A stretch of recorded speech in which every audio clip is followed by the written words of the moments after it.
Yo, just want to make sure everyone can hear me just fine. Mr. Logos, you can hear me okay?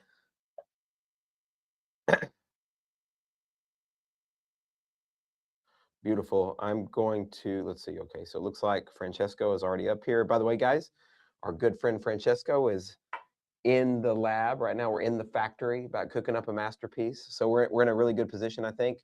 He's here physically. Also, Roxana is here physically as well. We're here in London, broadcasting live from London. Just so much fun. I know this conversation is, we have a lot to discuss, and this isn't going to be Francesco and I's first rodeo, as we say in Texas. So before we get started, though, let me break down the typical disclaimers that we have with Logos, and then I'll provide some context for the discussion, and then we'll get right into it. So first of all, thank you guys for being here as per usual. We wouldn't expect any less. Number one, so any of the ideas, considerations, philosophies, aberrant thoughts that Francesco and I share, these are the products of our own minds and not affiliated with, associated with the brand, movement, or identity of Logos or Unruly Capital, for that matter. These are our own thoughts, and we're here to share those thoughts with you. And I feel like Francesco is going to have a tremendous amount of value to offer you guys. So really happy to be here. Can't state that emphatically enough. So cool. Right, it's on. So number two, guys, is if we happen to talk about, and we probably will mention some other projects, be it cryptocurrency or otherwise. Remember, the interesting thing about this space too, that I think that I want to say this is the first investment fund that we've had on the space ever before. So we probably will talk about some other projects. Remember, none of what we state here is financial advice. Please do your own due diligence. Don't ape or YOLO into some random shitcoin. And if you do that, remember, friends, it is at your own peril. All right. The third thing is we have community spaces. This is specifically a GIST space, and Francesco has honored us here with his presence. So we're going to probably chat for about roughly an hour, and then if any of you guys want to come up and ask Francesco questions, engage in the conversation, we would more than happy to welcome you. Do remember that if you do come up, try to keep the conversation and the questions topical, related to what we're discussing. Don't come up and just shill your stuff. If you want to mention your stuff in passing and maybe it's relevant, then maybe we'll give you a pass. Just depends. Cool. Definitely don't come up and shill your stuff to Francesco. He doesn't want to invest in your shit, man. Okay? Okay, he might. I don't know. That's a conversation for another time, though. Sweet. All right. We're going to go ahead and jump into this then. A little bit of context. So Francesco and Unruly Capital, they partnered with us. They were with us at PS in Lisbon, right? That Logos hosted. And Francesco and I actually had an opportunity to do a panel on sovereignty together. And it was an amazing panel. We had a full room. The discussion went several different directions. So we're probably going to have somewhat of a repeat of that material, but we're likely going to get deeper in a couple of different domains. So with that said, we'll go ahead and kick it off here. I want, and this is for any of you guys who are new to the space as well or not familiar with Unruly Capital, I want to give Francesco an opportunity to introduce himself and Unruly Capital. And brother, what also drew you to sovereignty, the concept of sovereignty, both from a philosophical standpoint and an investment thesis? I know it's a lot. Thank you. Thank you so much, Sterling. Yeah, we're in the same room, so we'll have to do a bit of a game of muting when we're not talking. I hope you can hear me loud and clear. I'm on my phone, but the phone is on the... Okay, great. Thank you, guys. So thank you, Sterling. Thank you to the Logos community. I think you're doing an insane job, and I had so much fun in Lisbon during Parallel Society. And I feel like there are so many things that we had to compress in the span of the 40 minutes. You should stay on stage, but between you and me, could have been a couple of hours, 3 hours, 4 hours. So I'm very glad we had this opportunity to spend more time together. And so very quickly, Unruly Capital is a pre-seed venture capital fund.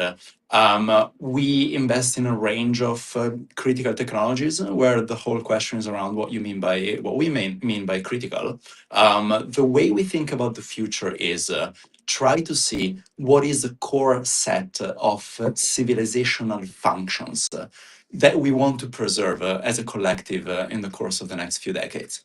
So civilizational functions can be, freedom, can be health, prosperity, happiness, a bunch of things that we know institutions are generally fragile, and they don't truly matter in the long run of history. But these functions are important, and so you want to. What we do is try to index a core set of technologies that will help us as a collective go through whatever changes we need to go through in the next few decades, and preserve those civilizational, like widely intended functions. So we have invested a lot in energy, we have invested a lot in robotics, so we have invested a lot in weird biotech things, and then there is this whole bucket that is more around institutional technologies, which I think is really dumb for any venture capital fund or anyone who's really trying to segment and break down the future of technology, to ignore that the government is a technology, the institutions are technologies, and they should be treated as such. So we will have time to talk about it later. But this is what draw us towards a concept of sovereignty, which is it's a concept that is deeply embedded in the technological stack that we have as a collective. So we'll have time to expand, but this is sort of the high level of what Unruly is and what we like doing. Yeah, and by the way, Francesco, really nice intro to, especially to Unruly Capital, because I'm still learning about your guys' investment thesis, kind of what you're working on, projects. Also, maybe give just a bit of background on how you personally got into the space and how you got involved with Unruly Capital as well, just out of a personal curiosity. Yeah, it's a weird story. My background is in philosophy first, then I started doing research in theoretical physics. Ended up moving across countries to join some weird groups of philosophers of physics. And while I was there, I experienced the awfulness of modern academia and the fact that it's designed to be an echo chamber more than a place where, as a collective, you can discover truth. Which I think was the original idea in Bologna in the 12th century, and so I left the field of pure research, started building things with lasers, started building things in actually something roughly adjacent to what we've done lately in critical technologies. And that company didn't go anywhere, but we raised money. I moved to venture capital. I was with another fund for some time, and then joined Unruly at the end of 2022, when Stefano our founder, was launching it. So yeah, now we've been doing this for just over 3 years. Sweet, very very nice, my friend. Cool. Well, I guess everyone's got a good grasp and bead on Unruly Capital and what you guys work on. And now let's get to the meat of the matter. The reason I think we're here, not only just us in this room, but a lot of us in this space working in parallel societies, we are thinking about the concept of sovereignty, right? And especially how that concept is changing, being redistributed, and people are starting to think about it in novel ways. So maybe it's good to start with like a definition, your definition of sovereignty, and then we can decide where we want to take the conversation from there. But understanding the definition, maybe its past definition, and maybe how you think about it now. Sure. I don't have a definition of sovereignty. I frame sovereignty as a problem space and a space of opportunities that we have as a collective. So probably the only definition of sovereignty that I really like, because it's not a true definition, but it's sort of a negative definition, is Carl Schmitt's, when he says that sovereign is he who who decides on the exception. And what I really like about that definition is that it points at the very pragmatic nature of sovereignty, which is not a set of rules. It's actually what sits outside of a set of rules. As in, when you can operate outside of that set of rules, then you're sovereign over that set of rules. So Carl Schmitt really, recalls and stresses the element that real sovereignty emerges in a state of exception, in a state of emergency. And what I think is important for our time is that after 70 years of liberal order, where we thought that the established set of rules was forever, the end of history, whatever you want to call it, we are for the first time we're perceiving the importance of the state of emergency where we are. And this is probably part of the reason why we are all sort of re-asking the fundamental questions of, what is sovereignty? But actually, not only what is sovereignty, where does it sit? Who are the sovereigns? Because we were, taught that the sovereign is the nation state. Well, not quite. There are individual sovereigns, and individuals are gaining new and unprecedented forms of sovereignty. There are corporations that are, replacing, if not directly challenging states with their novel and proprietary forms of sovereignty. So that is the way I look at the problem, not as a definition, but as a space where sovereigns and entities exercise their power, exercise their legitimacy, and sort of operate with each other. Yeah, I really love your take and how you contextualize sovereignty, Francesco. I mean, and this is really a really critical discussion and consideration, because this is exactly at Logos how we're also beginning to really think about sovereignty, and the fact that it is changing great. There's really a transformation in sovereignty. And you're right. A lot of us, I think, as we grow up and we hear the term sovereign, at least this is me, my original understanding of sovereignty was that it was the absolute uncontested power of the nation state to control its citizenry, to set the rules, the laws, the regulations of the land, and other powers, other quote unquote sovereigns, Westphalian nation states, don't have a say on how that system functions.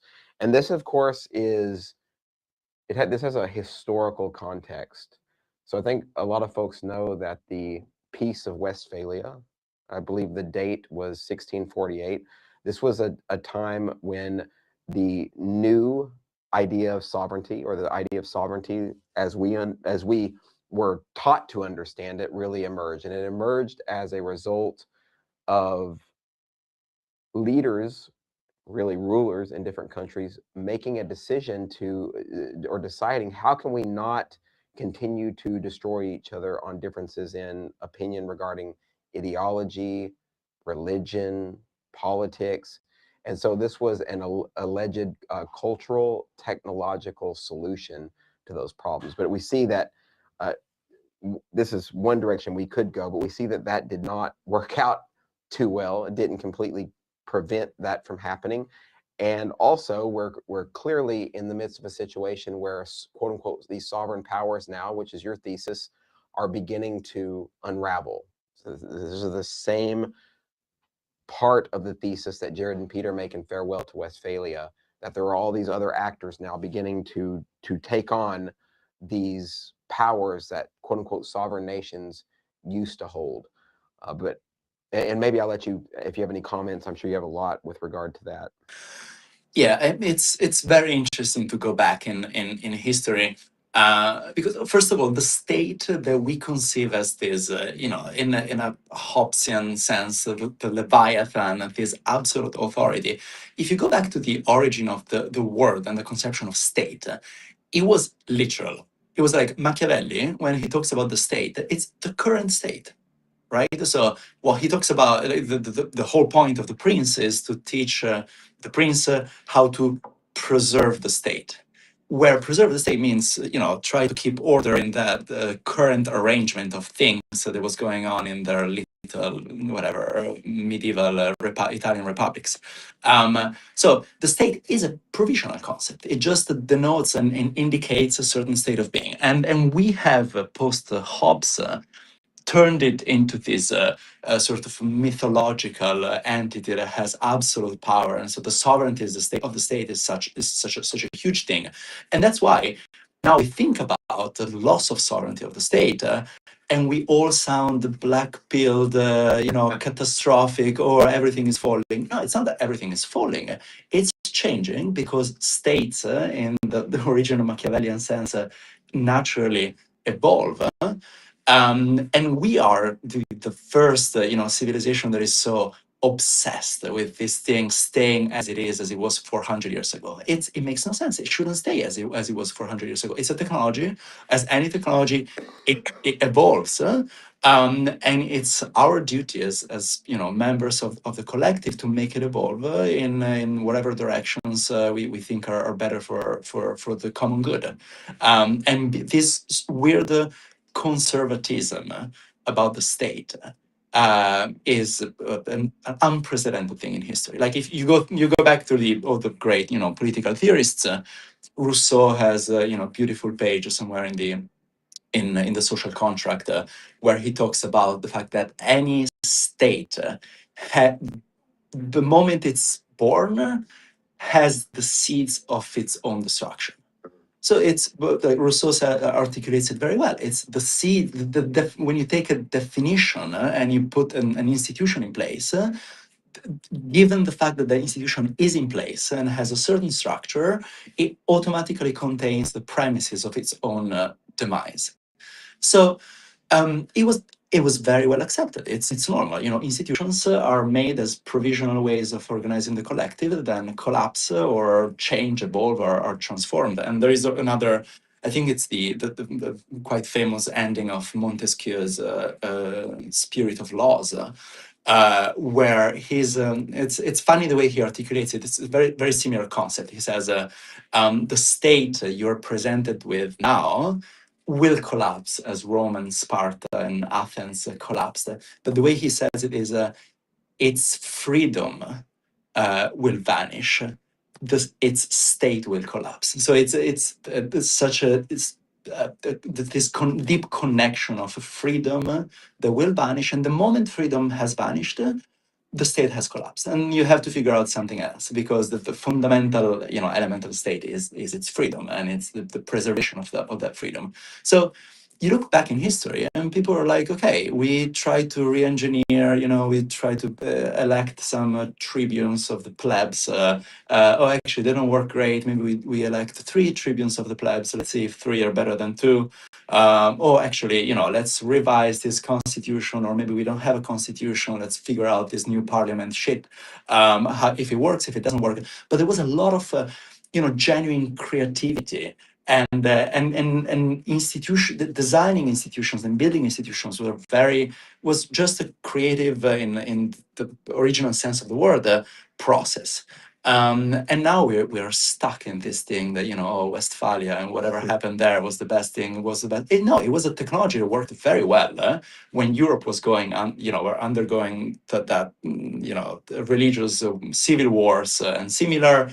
And there were a bunch of other reasons why the Westphalian order was a great technology back then. For instance, we for the first time we saw a certain type of military organization of these patches of land, and the nation state was a very good way to coordinate this sort of the military. It was 400 years ago, so it's time to treat it as a technology that needs to be upgraded. Needs to be changed, needs to be left in the past to its former glory, as opposed to being obsessed with it. Bro, that was beautifully said, and great references there too. And I don't think anybody that's in this space, that's in this chat, is going to disagree with the sentiment of leaving the state in the dustbin of history, because that's at least in this context where it belongs. Now, you said something that's kind of interesting.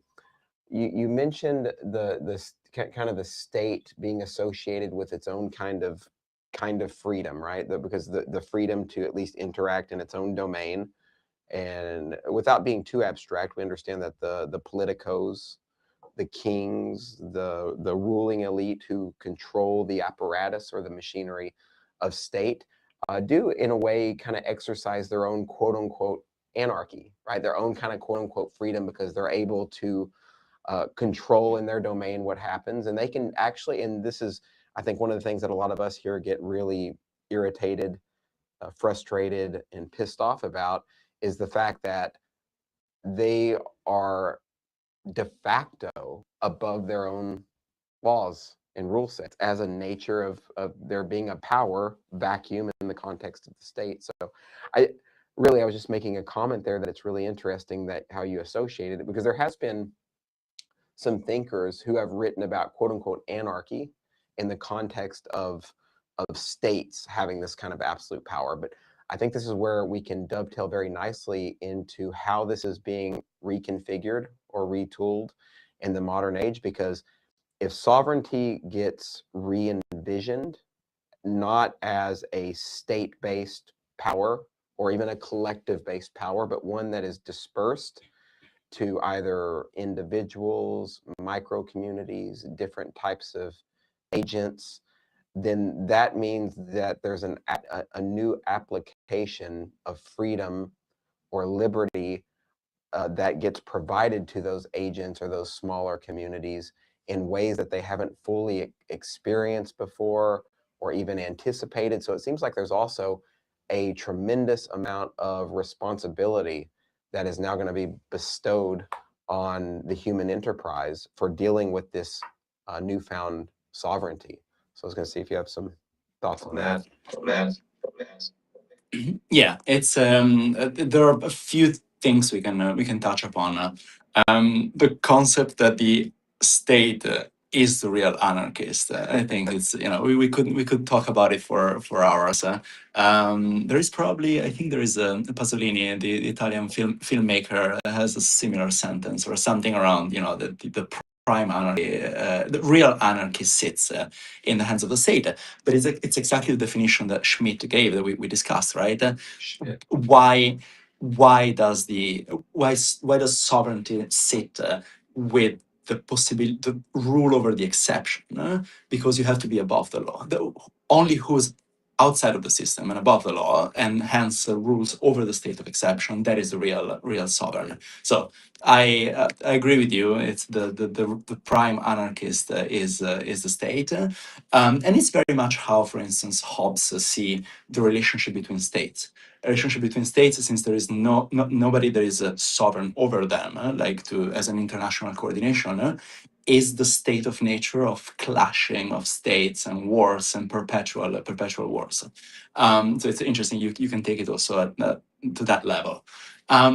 The way we have looked at it is more on the technological side. So maybe as a framework, what we do is we try to look at the fundamental cost curves of our time.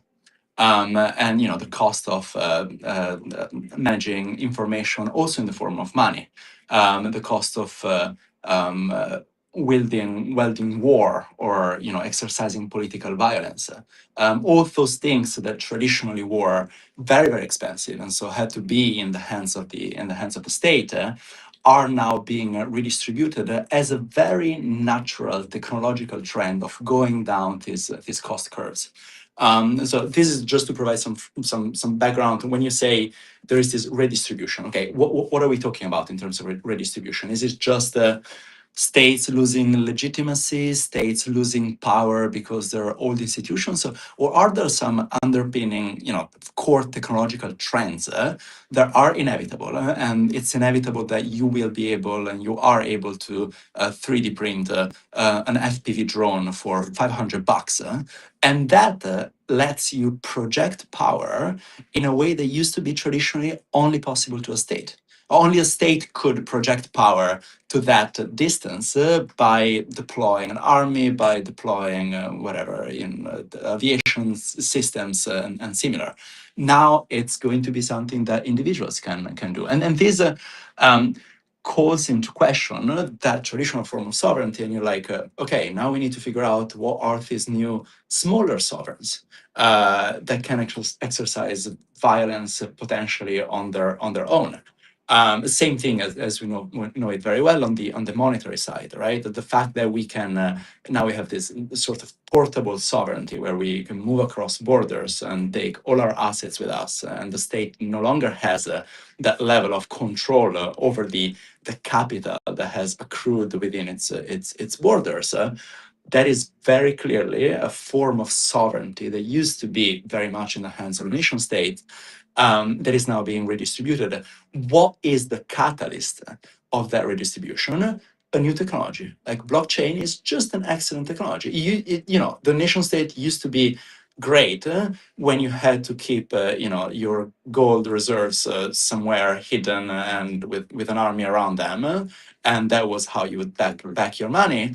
Blockchain is just a superior technology that leads you naturally to a new form of redistributed monetary sovereignty. So this is to give you also the listeners and others in the room a bit of context of what is this redistribution. Is it just that we have elected the worst political class of the last 400 years in the West?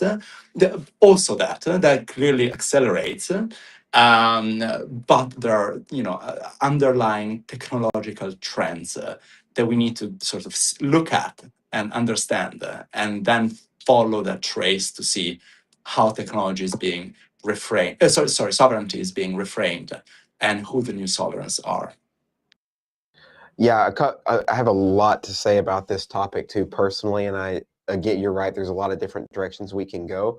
I do want to clarify one point, going back to the way that we have contextualized anarchism, because it is a bit of a paradox, right? Because the definition of anarchism is literally without rulers.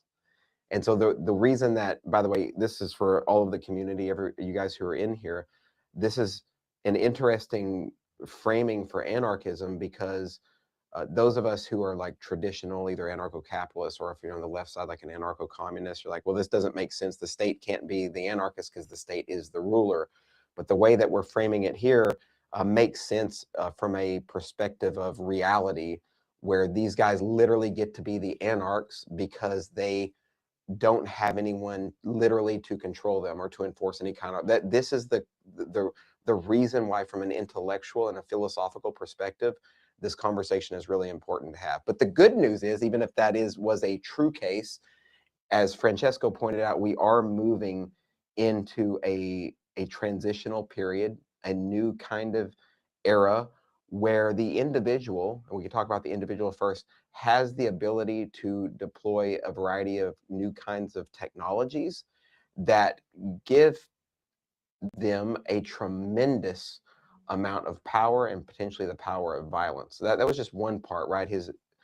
Francesco's excellent example of being able to create or print out, 3D print a drone. That when we had our panel, also mentioned the example of, for the first time in history, a guy can sit down at a desk, leveraging knowledge from synthetic biology, and literally create a bioweapon at the desk that could cause massive destruction on a global scale. This is real technology that changes drastically the nature of sovereignty, right? And so this is a new kind of, this like a newfound respect for the way that power is distributed throughout our society, and the way that we understand and come to terms with it. And that really, and maybe we get into this too, it really means we have to begin to rethink how we engage with each other in this new type of ecosystem, because this is really unprecedented, right? This is not something I think a lot of people are thinking of in this context. This is what we're talking about. This isn't just a floating abstraction, in the world of Hobbesian philosophy or whatever. This is actually a transformation that's happening right now in real time as we sit here at the desk. Look, I like the example of the bioweapons very much, but let me provide actually a counter example, because otherwise it's always a very black pilled of this individual, which is actually the exact narrative that the legacy systems want. Oh, it's dangerous. The individual has too much power. You cannot trust the individual. Oh, what is this guy gonna do in his basement? If he can, synthesize the sequences of amino acids, certainly a bioweapon. Well, much simpler. You're going to synthesize your own personalized drugs, and you will be able to treat yourself. And you'll be. So I'm not going to go into the biopolitics of it all. But very clearly, we will see with biotechnologies the possibility for individuals to escape this system that was very much monopolized by pharmaceutical companies, by who has the monopoly of the biological records, right? Your data, your health data, and the hospital, and the queuing, and maybe that vaccine will come out at some point further down the line. You will be able to, develop your own medicines. And this is so the side of bio identity will see a renewed form of sovereignty of the individual, which I find very, very exciting. So here's just to provide a counter example, because it's not going to be all doomerism. It's going to be a great. I like the way you frame it as a responsabilization of the individual. Like for the first time, for the first time in the last few decades, the individual has these opportunities, and is called almost as it was in the minds of the original Enlightenment people. Is called to make real decisions, and this is great. Like it's how you grow up as a civilization. Yeah, 100% grokking your vibe here, brother. I mean, and I want to be clear too, that example is just looking at the deployment of various kinds of new power from the individual, right? This is the violence example, which can always take on the form of the black pill, which 100% with 100% certainty, we're not trying to get people to swallow en masse at Logos. And so I love your counter example, the fact that sovereignty also really means leveraging these new tools and technologies to unfetter us in a lot of different ways, right? And in a lot of different domains. Biotech for health is one of those ways. I mean, the other non-black pilled example of this would be, you mentioned it, right? It's blockchain technology.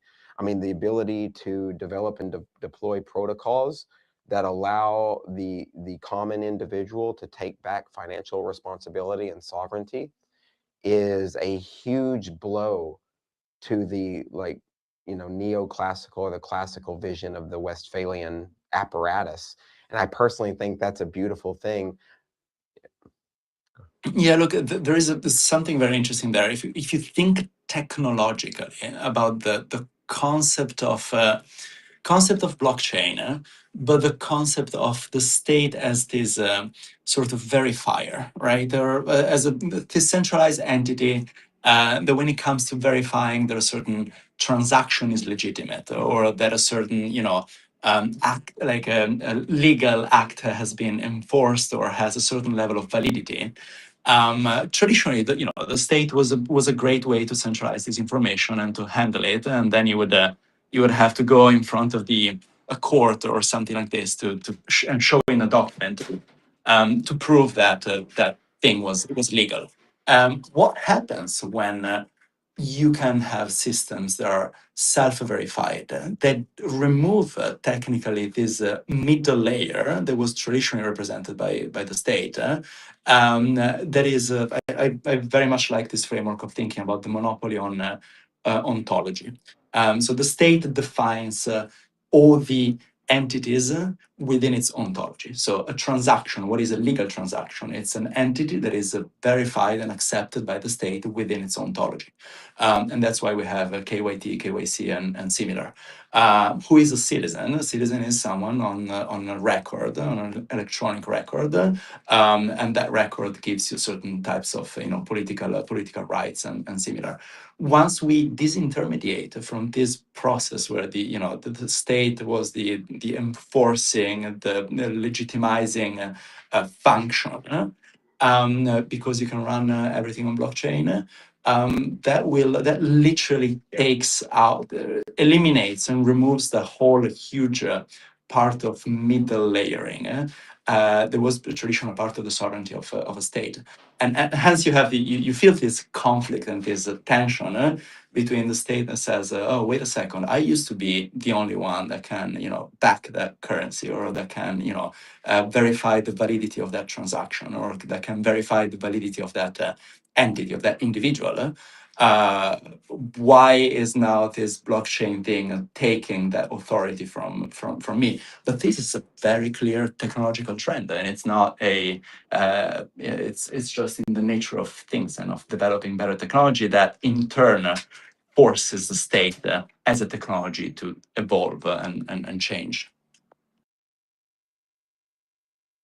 Yeah, I mean, bro, one of the things that's interesting about this conversation too, the thinking about the nature of the state apparatus evolving as a result of this, especially the blockchain piece, is interesting to me because I think this is a bit of a side quest we're going to go on here.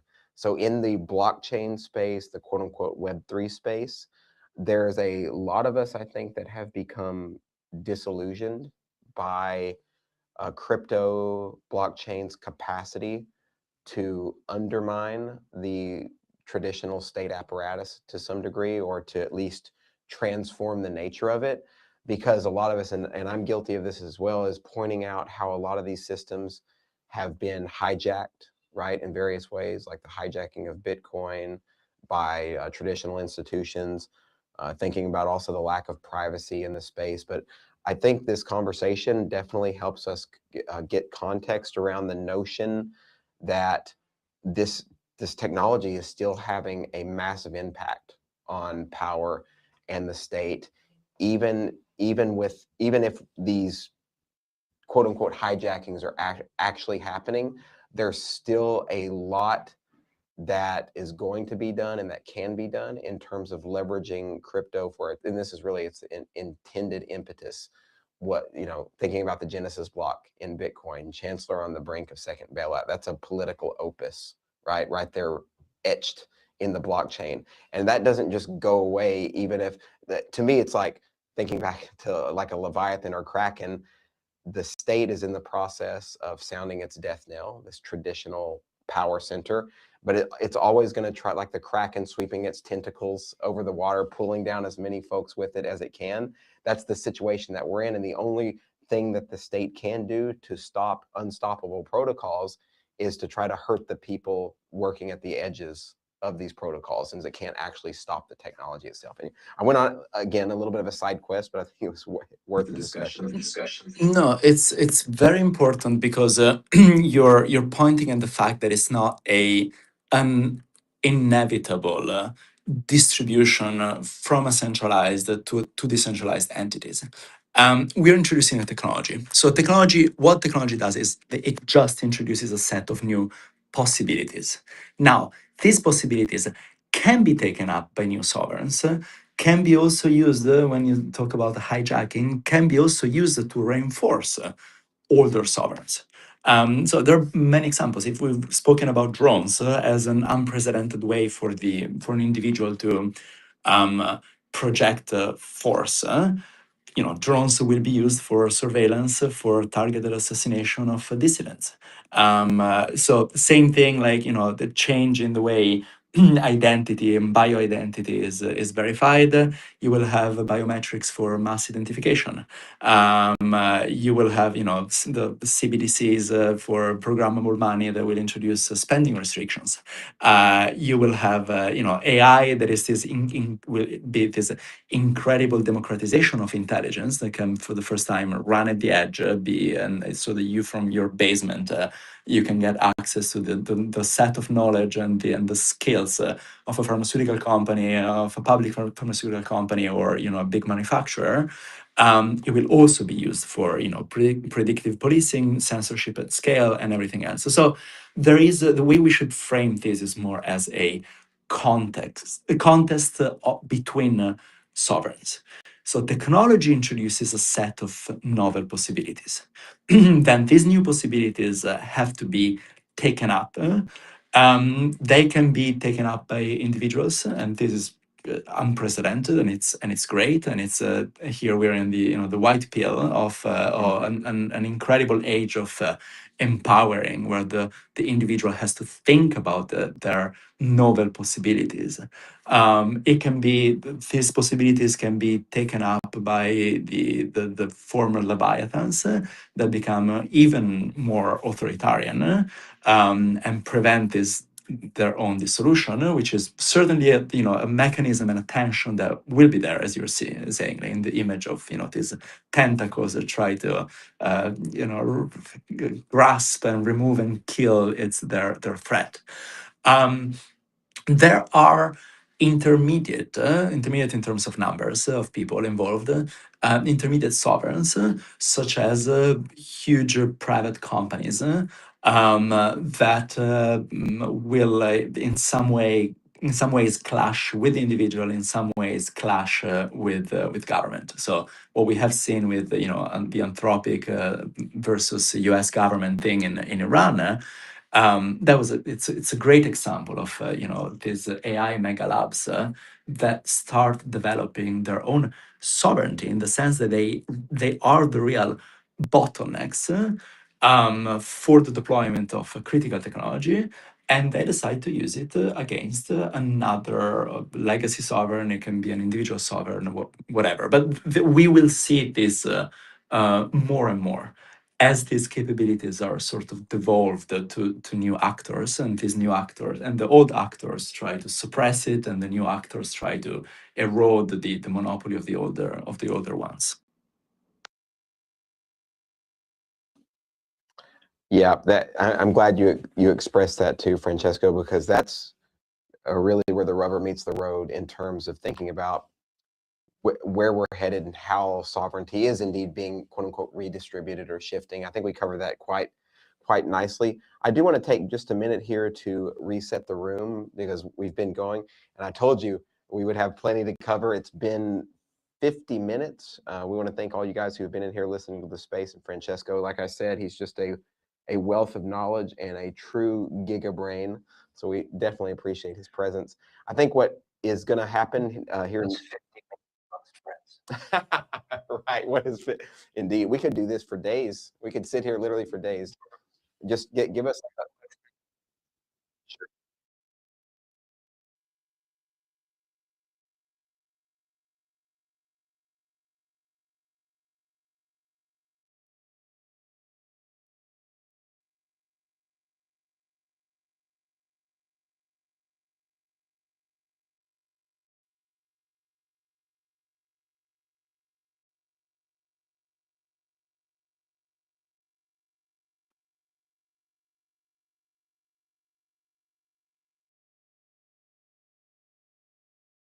Thank you so much, Chair, my friend. We always need a chair to prop you up. Never fails. So yeah, I think there's one more question that I want to explore. We didn't even get into all. We had I had a long list, like a laundry list of items for Francesco, and we started with one question and we took it just a whole certain direction. But I think it was worth the conversation. But there is one thing I want to touch on that he mentioned in the panel, and that we have talked about, personally at least once. And then after that, if you guys want to start getting your questions loaded into RAM, and you can come on up top and ask Francesco some questions, you're more than welcome to do that. in the meantime, I'll get to this. So the thing that I think about a lot and is personally interesting to me, you referenced, Francesco, before, Albert O. Hirschman's work, Voice, Exit, and Loyalty. So thinking about in this new paradigm of distributed sovereign powers, whether that's with different types of entities, communities, or individuals, which really we focused on the individuals during this particular talk. What role does a person's ability to exit certain kinds of communities, what's that mean for sovereignty? Does it changes some of the dynamics that we're used to, like under the traditional Westphalian nation state sovereignty? Yeah, it's so the way I'm sorry, Sterling, we have discussed this already, you and I. But the way I look at this is exit, voice, loyalty. Try to put these three things on a cost curve, right? Loyalty is very cheap. You just accept, and that's great. Voice is kind of more expensive because then your voice, depending on whether your Leviathan is good or not, you might face consequences. Or in any case, voice it takes an effort. Yeah. And exit is the highest cost. So take this cost curve of like Hirschman's framework. What happens when the cost of exit goes to zero? And this is very much something enabled by blockchains, enabled by also just EasyJet, like cheap, literally cheap travels across the world, and then higher flexibility in the geographic distribution of people. Exit has become very, very, very, very cheap. What does it mean? So if you take a market approach, you would say exit is great. It's great that exit is very cheap because people will have infinite optionality across different jurisdictions. So they will have access to several passports. So they will have access to several, fiscal regimes, which is, by the way, awful from the point of view of the former nation state. Because now literally the progressive taxation is impossible. Progressive taxation now means that you're applying taxes on the highest income bracket in your population that cannot move. Okay, the highest income bracket in your population for whom exit is too expensive. Whoever can afford to move, they will live. They will live. So progressive taxation is like literally rendered impossible. But you take this more, market approach, and you're saying it provides optionality. It forces the former, or induces and encourages the former nation states to be better, right? And so to compete, you have this situation of competing jurisdictions. What I think is interesting here is does slashing the cost of exit to zero introduces this risk of fundamental echo chamber where you don't have to solve the problems of the collective at the level of the collective, because you're like, oh, I'm sorry, Sterling, we disagree on this thing. I'm gonna get out. And we don't have to do that genuine democratic process, which is what creates great civilization and creates great institutions and everything. No, we're stuck in this room, you and I. We have to figure out a common ground. We have to figure out rules that hold for both of us. We have to figure out a way to work together. And this is, this being sort of constrained has always been a great motor of and driver of civilization. So this is one thing to think about. There is also the fact that, again, if you have just a market approach, you're saying yes, maybe there is an echo chamber effect, but better competition between the chambers will sort of mitigate this higher level effect. So we will see. But it's very, just as an analogy, it's very similar to what the risk of AI companions for young people. So as a young person who's exploring their first romantic partnerships and romantic experiences, you used to have to deal with this other total otherness. The other individual has different sets of choices, preferences, desires, is coming from a totally different POV. And you need to find a common ground with that individual, and then maybe that individual will become your life partner if you do a very thorough process of finding this common ground. So that was it was the natural way people would mate and come together. If you have an AI agent, AI companion, that reduces that cost of dealing with the other to zero, because you get total acceptance and total, oh, you're the most handsome man in the world. How could ever, anyone not sleep with you or similar? You introduce, you're literally eroding the one fundamental sort of a platform to create a society where people have to confront and sort of work with each other through problems, and that is how you do love, and you have romance and everything else. So the analogy is to say it's sometimes slashing the cost of exit to zero, or almost sometimes slashing the cost of exit to zero always introduces some echo chamber dynamics and risks. We need to figure out more at a network level, as these jurisdictions in competition compete with each other. We have to figure out a way to not let it erode the fabric of society. Yeah, we're going to have a lot to discuss on this particular topic, Francesco, because I am sympathetic to those concerns. And by the way, with reference to the AI analogy, which is already kind of happening to some degree, where young people are, and not even just young people, people in general are turning to AI chatbots for companionship, for connection. And this is a potentially exacerbated by the meaning crisis. But the thing that comes to mind is, the only thing they don't have yet complete is the love-making process with the chatbots. But yeah, your point is well taken. I think a couple of points I want to make on the primary argument here. One is we very clearly, and you and I have discussed this, and we're going to keep discussing this because it's important. We can't, with 100% certainty, keep exit costs too high, right? And I think that is should be a general mutual understanding that the different quote unquote cyber states, blockchain communities, micro communities, etc. have, because when exit costs are too high, what that just means is people are being compelled or coerced to stay in a particular community or particular area, which in terms of like psychological health, you're not there because you want to be there. You're there because you're forced to be there. And that creates all kinds of externalized downstream harms ecologically as a result of that.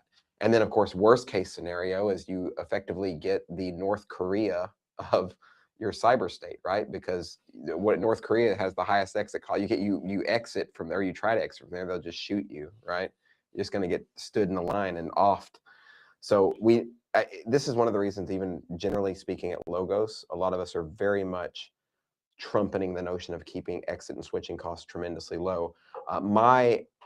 My gut reaction is to suggest, if people do share value, we'll get into the echo chamber stuff in a minute because that's relevant, but if people generally share values and they find their way to communities that share values, they're more likely to build a community with those people because they're invested in the relationship. I'm a huge relationship guy. If you have deep connections with people and now you're sharing space with them, you're going to be invested in developing those relationships, developing the community, and ensuring that it's the best it possibly can, especially if you're of your own volition deciding to move into these communities. And I think we're seeing this kind of iron itself out on the stage right now, right? The people, for instance, who move to Prospera and stay in Prospera because they champion those values. Like a strong libertarian suite of people move there, right?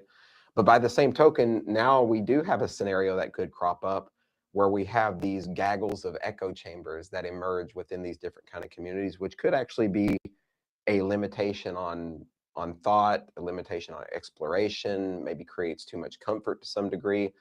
The solution to that is kind of interesting. I do think that in this new network of micronations and alternative communities, new third spaces, etc., probably a new category of institution emerges that helps provide some different types of context and meaning and understanding to these communities. Thinking about already what exists in the CivTech space, right, or what we can call GovTech.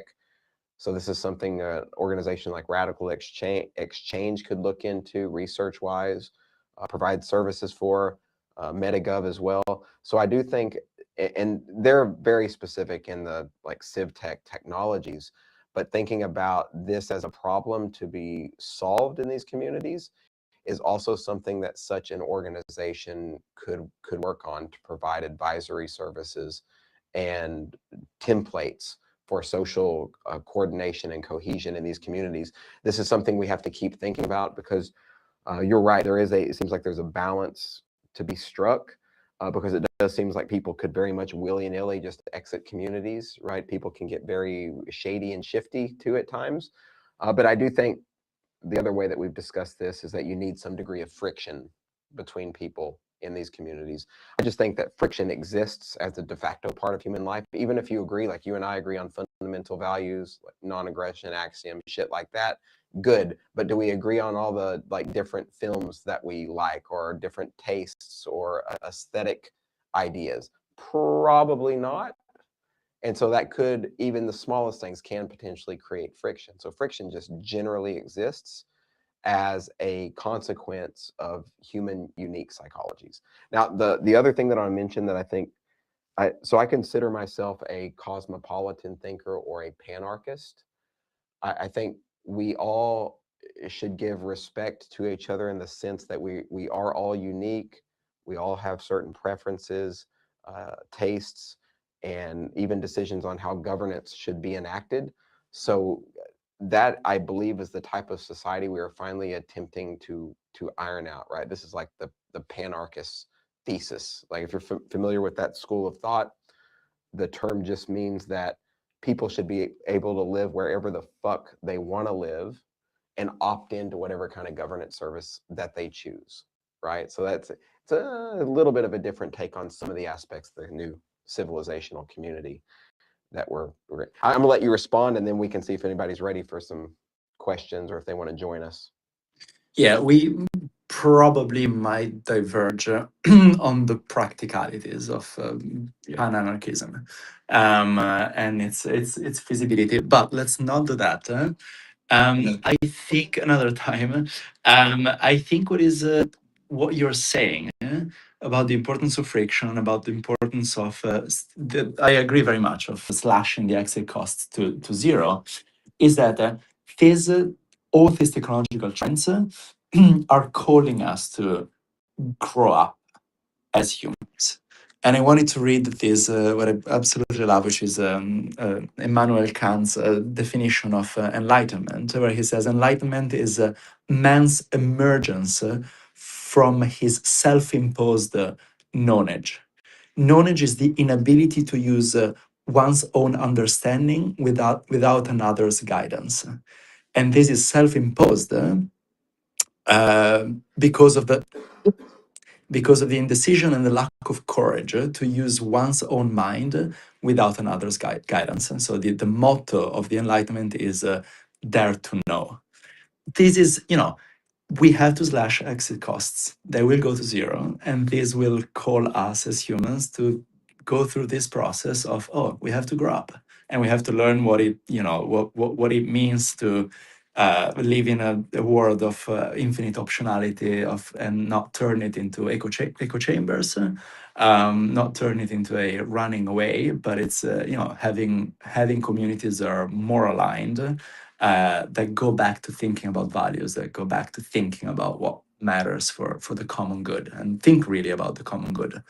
So yeah, I wanted to finish on this principle that I think is also a good point of convergence of many of the discussions and topics we've had. Man, yeah, that was beautifully stated. A perfect place to finish on with our conversation. I do think so. Now we actually have we're going to have some Roxana. We have with a question here. We'll move into the question phase. You guys, if anybody else wants to come up, please come up and engage in the conversation. Especially if you have questions or comments for Francesco, who has taken the time to come out here and meet and be in person to do this space. Right here in London live. So fun. So fun.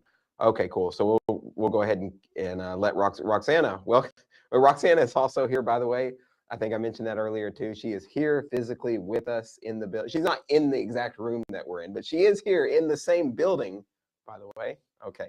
Well, welcome, Roxana. You have a question for Francesco. I was just listening in the background and I was just thinking I have two streams of information. One is like literally next door to me and one is online. And you can feel the lag between them. But some of the things that were mentioned, it was kind of a confirmation and reconfirmation at the same time. Um, I have a lot of opinions on sovereignty, as some of you may know. But for me it's very important to look at collectives and groups. And so some of the work we do here with local circles in London, for example, this idea that collectives can form and dissolve similar to living organisms, and keeping them together by alignment and not by force, right? So I guess I'd love to hear both of your thoughts on this idea of what if people would be able to exercise their sovereignty on a daily basis, and how would that practically look like in the next phase of sovereignty?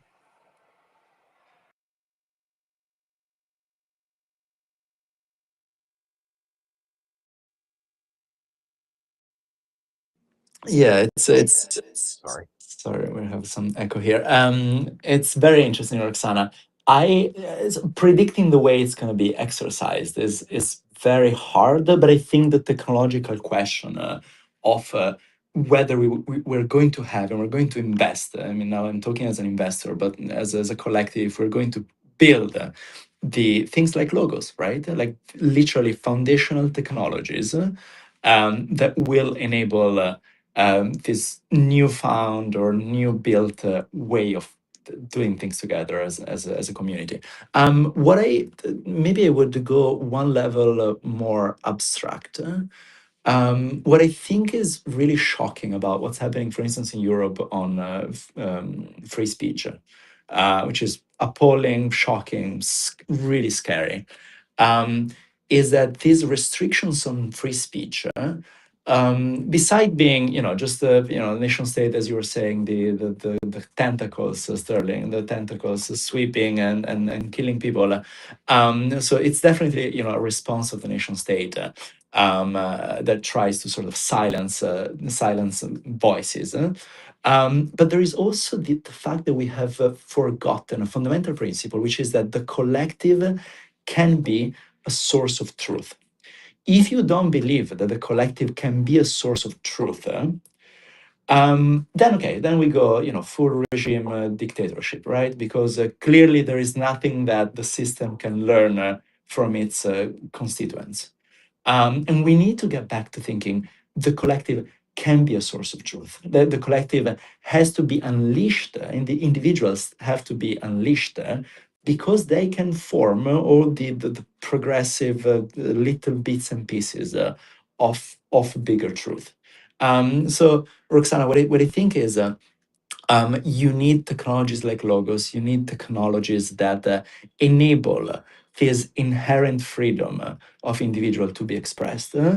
And if we believe that all this sum of individual freedoms result in a higher and better and more important truth, then we will be in a beautiful place as a civilization.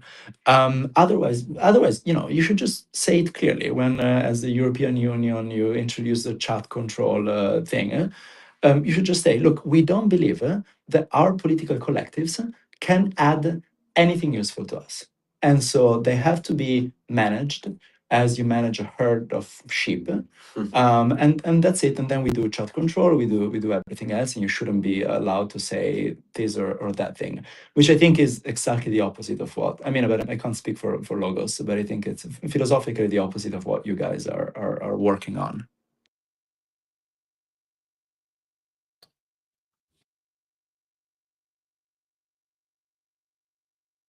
I would 100% make the case that that is the opposite of what Logos. Definitely the controlling the herd and the quote unquote unwashed masses as the state system sees it is totally antithetical to Logos pushing actual sovereignty based technology so that the individuals who are part of certain collectives can actually start to push their own version of sovereignty in the new world, right? Which is really, really important to us. And I mean, just also thinking about Roxana's question, that is a really difficult question to answer because pragmatically, if an individual can now effectively wield the power of gods in the form of technology, it completely changes the dynamic of society. But I 100% agree with you. I think if we're deploying, this goes for Logos and anyone else working in our spaces, if we're deploying the technologies that allow people to coordinate at scale and also manage the risk of the catastrophe weapons that we're currently dealing with and other systemic risks that are part of this greater polycrisis, I think that we're in a very good spot. I think also another way to think about this question too is this is the first time in recent history that more and more people are starting to really think about the concept of wisdom and what it means to leverage wisdom in our societies, similarly to the way that the ancient Greeks thought about it, like this Aristotelian concept of phronesis, right? Like practical, pragmatic wisdom, considering that whatever the tools that we deploy in the world, realizing that those have other effects and impacts on our biomes, on our peoples, on our planet is becoming like a crucial component now of systemic thinking. And I think we're going to continue seeing people discuss the ways that we can implement different wisdom techniques, if you will, into our technologies so that we can create a web of coordination that greatly reduces risk, not only from the individual, but also from various kinds of collectives. And I really think that that's where we're headed. At least that's my take on it. That's what it's got to be. But wisdom has to be like the mantelpiece of where we're headed.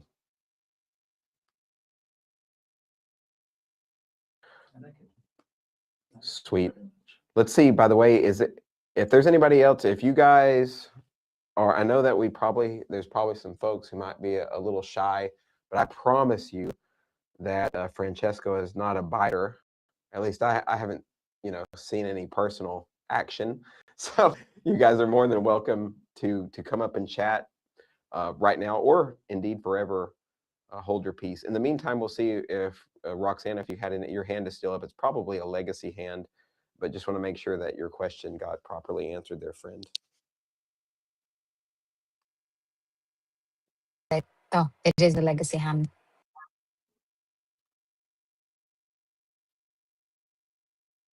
Cool. All right. Well,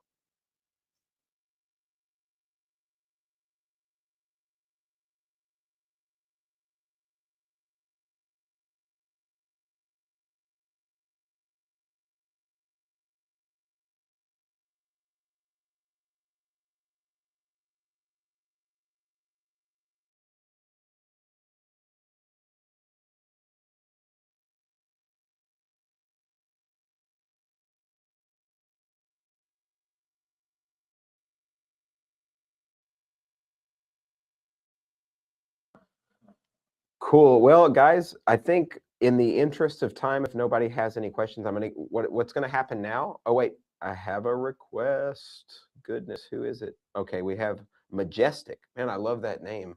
Please come up here and be majestic with us. I'm gonna allow Majestic to come up and ask a question, and then we'll see where we're at, folks. Let's see if we can get Majestic up here. Well, hello. Can you hear me? Loud and clear, friend. Welcome to the stage. Oh, awesome. No, I just followed you, Chair in here, because I've always known him to be a very intellectual person here. And I don't know much about logos. But so this is my first space hearing about what y'all are doing. But you had me at the word sovereignty and you had me at the word wisdom. So I look forward to maybe replaying this because I think I caught the tail end of the space and maybe come back for more info. But yeah, I just wanted to pull up and show my support because I like what I'm hearing. Thank you. That is very nice and thoughtful of you, Majestic. Thanks so much. And we're happy to feed you some more information with regard to Logos, of course, and also our special guest of the day, Francesco. I'm sure he's more than happy to share his knowledge with you. You can message and send information on unruly capital, etc. So yeah, thank you so much. So what I'm going to do now, unless I see a request pop up, I want to give Francesco, if there's anything that as we start getting ready to wind down here, if there's anything that we missed or something really important that you want to mention for the audience, basically final thoughts. Nothing, but I want to stress the last thing we discussed, that I think we have to think about the collective as a potential source of truth, and build accordingly and invest accordingly, and frame and pick what are the fundamental technologies that we want in place for the next few decades of civilization, thinking as a collective enterprise, and enabling that. Like technology has always been sort of very much of the process of weirdos doing experiments and trying and crowdsourcing some level of wisdom. We need to persist, and that I think is the fundamental message here. So, meaning, we might have been wrong for the last hour and a half, and it's great, and we need to keep discussing. We need to keep finding our new definitions of sovereignty. We need to keep looking for the new sovereigns, and if we do it as a collective, then we'll probably be in a better place. If we don't do it and we let things happen and technology happen to us and history happen to us, then we're going to be in a pretty dark place, and we don't want that. So that's a whole that's my message. Yeah, a million percent. Because this is something I think about quite a bit too. Speaking of wisdom too, and thinking about the collective as we move into the future, we're in a very special, privileged position as a species, because we have so much accumulated knowledge. We have an understanding of we have an understanding that there's a trajectory of history. We're on an S curve, right? Shit's going parabolic, right? And we also now have the technologies to intuit the way that some things will come to fruition or manifest. I was reading a book not too long ago called Nordic Ideology by, I forget the name of the author. He's a German guy. But in the second chapter, he focuses the whole chapter on a discussion of the concept of attractors, right? So an attractor in a chaotic system is something that system evolves toward. It looks like just disordered, random information, but the attractor is like thinking like if you're thinking about a giant body of water, it's like the turtle's head that pokes out, right? That's the attractor. And so in our current context, thinking about what you said, we have the capacity to start seeing these attractors emerge and then taking advantage of those attractors, meaning building toward what those attractors. So, for instance, at one point in time, Bitcoin, the cryptocurrency ecosystem generally was an attractor. It was formed, but not fully formed.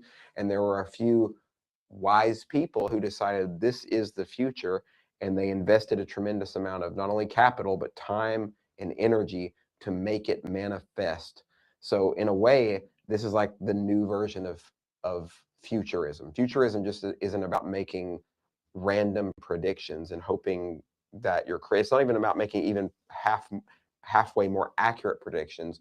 It's about actually being able to mold the future into the direction that we want it to go by understanding that attractors exist and that we can take advantage of them. Of course, not withstanding the fact that there are black swan eventualities, there are impacts from other types of phenomena that we can't always control for, but certainly we can take a guess at where we're headed and we can make it manifest. I think that is, to me, that's one of the greatest boons of being a conscious species with self-reflective thought.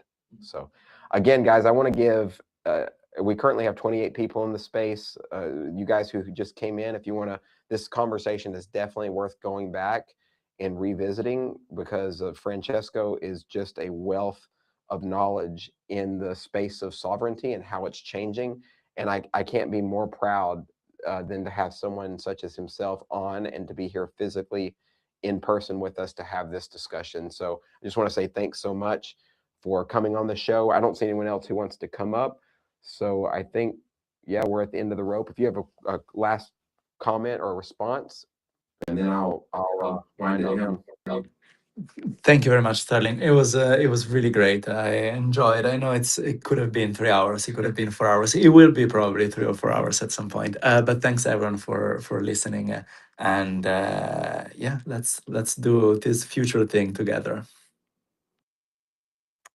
1,000,000%, brother. And I'll make sure that we always get you back into the Logos ecosystem. Next year we do Parallel Society again. 100% Unruly Capital is going to, you know, I think I've told you this before. I don't always feel like I trust a lot of folks in capital investment, but if there is one group of people that I would trust, it's you guys at Unruly, because you're looking at funding the technologies that are actually going to drive the ship of freedom and sovereignty for tomorrow. So thank you so much for your work.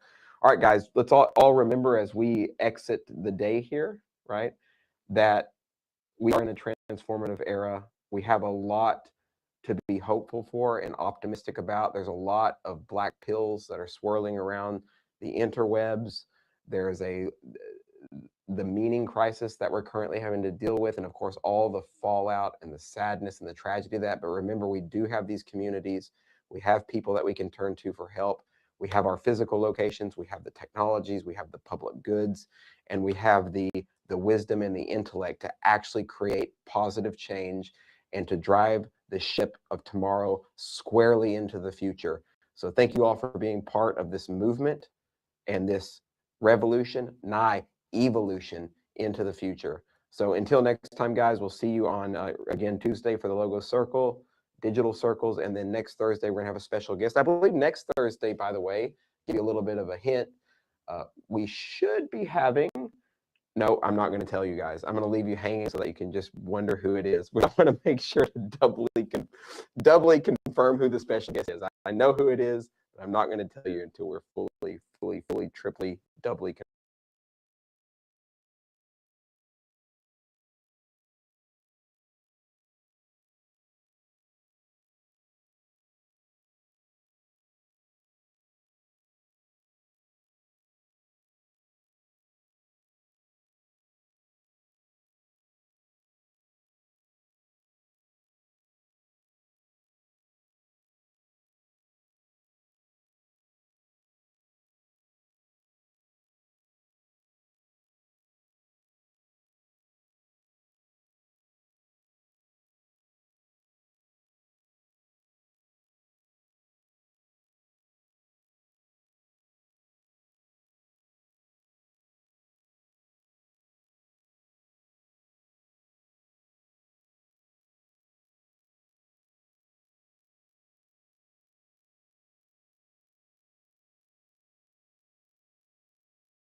Oh Lord,